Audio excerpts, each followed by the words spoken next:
दुनिया का सबसे मुश्किल काम करने लगा हूँ मैं। दुनिया का सबसे मुश्किल काम करने लगा हूँ मैं। बस अपने काम से ही काम रखने लगा हूँ मैं। नमस्ते दोस्तों, भवकाल एक्सप्रेस में मैं बाबा मिथुन फिर से आपका स्वागत करता हूँ।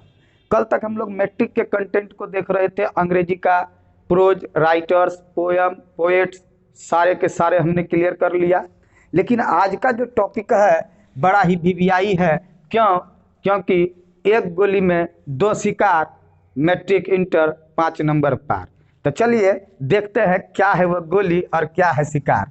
ए बाबू, एप्लीकेशन। सबसे पहले तो इस बात को जान लीजिए कि जब से ऑब्जेक्टिव बेसिस कर दिया है तो आपको मल्टी चॉइस सब्जेक्टिव में भी देखने को मिलता है। क्या मिलता है बाबू? तो एप्लीकेशन देगा लिखने के लिए और नहीं तो और करके अथवा करके लेटर देगा लिखने के लिए। तो झंझट में ज़्यादा नहीं पड़ना है, समय नहीं है, ऊपर से ओमिक्रॉन का खतरा है। तो ये बाबू, या तो लेटर याद करो या तो एप्लीकेशन याद करो। किसी एक नाव पर पैर रखो। तो नाव हम रख रहे हैं एप्लीकेशन का और पैर भी एप्लीकेशन पे रखेंगे। तो चलिए पहला क्या एप्लीकेशन है देखते हैं। और मात्र 2 एप्लीकेशन आपने यदि पूरा कर लिया तो एकदम पक्का है कि यही 2 एप्लीकेशन आएगा और आप अपना 5 नंबर आराम से पैकेट में रख सकते हैं। तो चलते हैं बिना देर किए हुए अपने कंटेंट पर। ए बाबू, write an application to your headmaster और प्रिंसिपल। सुनिए, मेरी बात को गौर से सुनिएगा। हेडमास्टर और प्रिंसिपल मैंने क्यों लिखा है? तो बाबू जो केवल स्कूल है मैट्रिक तक, 10th बोर्ड तक, तो बाबू वो हेडमास्टर लिखाएगा। लेकिन जो कॉलेज अर्थात 10+2 अर्थात इंटर आईएससी 10+2 हाई स्कूल है तो वहाँ हेडमास्टर भी लिखाएगा, प्रिंसिपल भी लिखाएगा। लेकिन जो फुल्ली कॉलेज है और उसमें आप पढ़ाई कर रहे हैं तो बाबू वहाँ प्रिंसिपल लिखाएगा। तो चलिए आगे कहता है for the help from poor boys fund. A Babu, poor मतलब गरीब, गरीब छात्र कोष, बॉयज फंड का मतलब गरीब छात्र कोष। तो कह रहा है कि एक आप आवेदन पत्र लिखिए अपने प्रिंसिपल या हेडमास्टर के पास जिसमें गरीब छात्रा कोष का जिक्र किया हो और आपको उनसे बेनिफिट लेना है। तो चलिए आते हैं। एप्लीकेशन कोई भी लिखिए, चाहे प्रिंसिपल को लिखिए, हेडमास्टर को लिखिए या बैंक मैनेजर को लिखिए, लिखने का ढिट्ठा एक ही होता है, अर्थात लिखने का तरीका एक ही होता है। क्या है तरीका? तो देखिए स्टार्टिंग 2 से करना है, 2 के बाद कोमा देना है। यदि आपका स्कूल है अर्थात 10th वाले को बोल रहे हैं तो यहाँ पर हेडमास्टर लिखना है, टू दी हेडमास्टर। और जो कॉलेज के बच्चे हैं वह क्या लिखेंगे? प्रिंसिपल लिखेंगे। Any doubt? No doubt. यहाँ पर मैंने एक सेक्टर दिया है स्कूल कॉलेज का। ए बाबू, इसको आपको नहीं लिखना है, यह मैंने केवल जानने के लिए लिखा है। आप यदि स्कूल में पढ़ रहे हो तो यहाँ स्कूल का नाम दीजिएगा। मान लेते हैं एबीसी स्कूल कोई है तो एबीसी स्कूल। और यहाँ पर यदि आपका कॉलेज है तो XYZ कॉलेज, यह दे देना है। यदि आपका 10+2 हाई स्कूल है तो स्कूल का नाम दीजिएगा और 10+2 हाई स्कूल लिख दीजिएगा। दूसरा कॉलम है बाबू प्लेस का। प्लेस मतलब जगह होता है, स्थान होता है। तो आपका कॉलेज स्कूल बा कोई तो स्थान पर होगा, थोड़ा हवा में होगा, और स्थान का जगह का नाम होगा। तो यहाँ पर जगह का नाम देना है जिस जगह पर आपका स्कूल स्थित है। यहाँ तक समझ लिए। अब देखिए अगला जो है सब्जेक्ट, इसको लिखना भूलना नहीं है क्योंकि यह इम्पोर्टेंट पार्ट होता है एप्लीकेशन का। सब्जेक्ट मतलब विषय वस्तु, किस विषय वस्तु पर आप आवेदन लिख रहे हो इसको दिखाना जरूरी है। क्यों? तो सुनिए, आवेदन कहता है कि यही सब्जेक्ट पूरे एप्लीकेशन को क्लियर कर देता है। यही सब्जेक्ट पूरे एप्लीकेशन को क्लियर कर देता है। इसी सब्जेक्ट को पढ़कर आपका एप्लीकेशन को ऑटोमेटिक सही भी कर दिया जाता है। तो चलिए देखते हैं कि सब्जेक्ट हमारा क्या था। तो जो सब्जेक्ट आपको यहाँ दिया हुआ है, एन एप्लीकेशन लिखना है किसके लिए भाई, तो for the help from poor boys fund, हमने वही लिखा। एन एप्लीकेशन, इस पोर्शन को उतारा, उसके बाद इसको ज्यों का त्यों उतार दिया। देखिए, और यही चीज आपको एग्जाम में भी करना है। आगे चलते हैं। यहां से सर आपकी इच्छा है, सर को आप यदि गुरु को ज्ञान मानते हैं, गुरु का रेस्पेक्ट करते हैं, तो बाबू यहां डियर सर भी लिखा सकता है, कुछ भी लिख सकते हैं, लेकिन ज्यादा झंझट नहीं लेना है, इसीलिए हमने सर लिखा, सर। और बाबू अब आते हैं हम लोग को लिखना क्या है।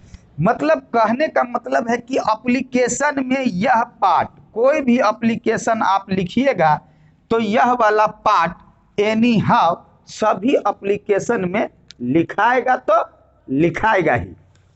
आइए और इसको अब पूरा करते हैं। तो अगला कह रहा है, अब समझना, एक एक बात को समझना, कोई बड़ा बात नहीं है। आई एम ए स्टूडेंट, मैं एक विद्यार्थी हूँ। आई एम ए स्टूडेंट, मैं एक विद्यार्थी हूँ ऑफ क्लास 10th, जो 10 वाले बच्चे हैं वह 10th लिखिएगा, और जो 12 वाले बच्चे हैं वह 12th लिखिएगा। अब यहाँ से चूंकि आप गरीब हैं, तो गरीब काहे हैं, क्यों हैं, एक जानकारी दीजिएगा कि नहीं दीजिएगा? क्या ऐसा गरीब, अपने मन से गरीब हो जाइएगा? गरीब का जानकारी दीजिए। तो गरीब का जानकारी क्या दिए, my father is a poor farmer, हमर पापा एक गरीब किसान हो। ए बाबू, किसान तो ऑटोमेटिक गरीब होता है, प्रिंसिपल का दिल पिघल जाएगा। आज जितना भी देख रहे हैं ना, डियर सर, फलना सर, ये सब खाली प्रिंसिपल को मक्खन लगाने के लिए होता है। अरे दादा मक्खन। तो चलिए, तब मैं एक गरीब छात्र हूं या छात्रा हूं, यदि 10th में है तो 10th की हूं, 10th का हूं, 12 का है तो 12 का। My father is a poor farmer, मेरे पिताजी एक गरीब किसान है। एंड और हिज इनकम, ए बाबू उनका इनकम आय इज नॉट वेरी गुड, ज्यादा नहीं है, ज्यादा अच्छा नहीं है। It is very difficult to fulfil even the primary needs of my family for my father. कहने का मतलब है कि मेरे पिताजी के लिए बड़ा ही कठिन काम है घर के प्राथमिक जरूरत को पूरा करना। काहे, ए बाबू हमर बाप किसान हो, कहाँ से पूरा करेगा? खाद का तो पैसा नहीं हो पाता है, और तुम्हारा जरूरत को पूरा करेगा। चलिए, यहां तक लिखने के बाद बहुत बच्चे होते हैं एकरा में आरो घुसियाने लगते हैं line, I have 2 sisters, I have 2 brothers. क्या जरूरी है? तुम्हारा घर परिवार का ब्यौरा ले रहा है प्रिंसिपल?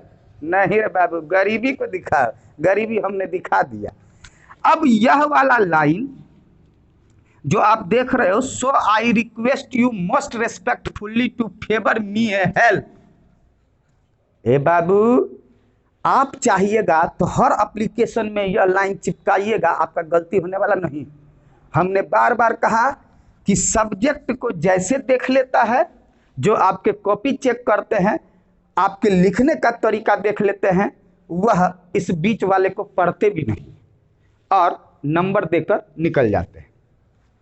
सो इसलिए आई रिक्वेस्ट, मैं निवेदन करता हूं, you most respectfully to favour me help, कर दीजिए भैया, मदद मेरी कर दीजिए, आदरपूर्ण निवेदनपूर्ण, प्रिंसिपल साहब, हेडमास्टर साहब, हमारी मदद कीजिए, हम बहुत गरीब हैं।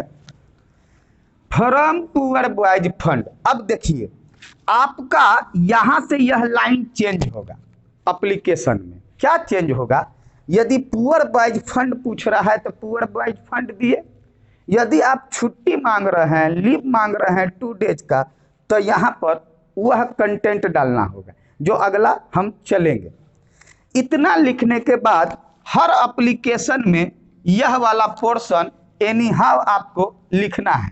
क्या लिखना है? योर्स ओबीडियंट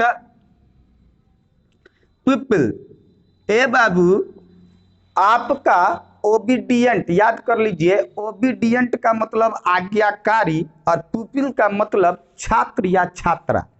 और इतना करने के बाद लास्ट में आपको नेम लिखना है, अर्थात आपका जो नेम है वह लिख देना है।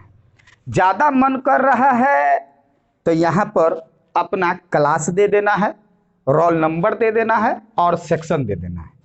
इतना करते ही 5 नंबर आपके हाथ में है।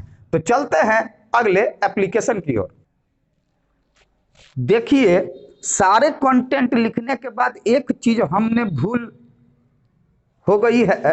क्या भूल हो गई है हमसे और आपसे भी? तो ये बाबू, बिना डेट का एप्लीकेशन होता है? आप ही लोग से आना है, हमसे आना है? हट।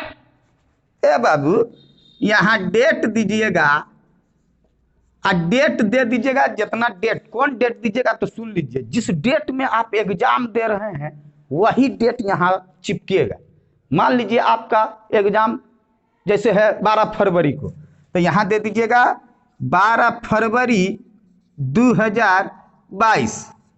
और अब हमारा एप्लीकेशन पूरा हो गया है। अगला एप्लीकेशन हम कल चलेंगे और वह एप्लीकेशन कर लीजिएगा। तो बाबू, लेटर फेटर याद मत कीजिए, यही 2 एप्लीकेशन आपको 5 नंबर देगा। यदि जो चैनल पर नए हैं, जिनको वीडियो पसंद आ रहा है, तो कृपया सब्सक्राइब करें और भैया लाइक करें, अहे दादा शेयर भी करें। तब तक के लिए शुभ रात्रि। जय हिंद, जय भारत।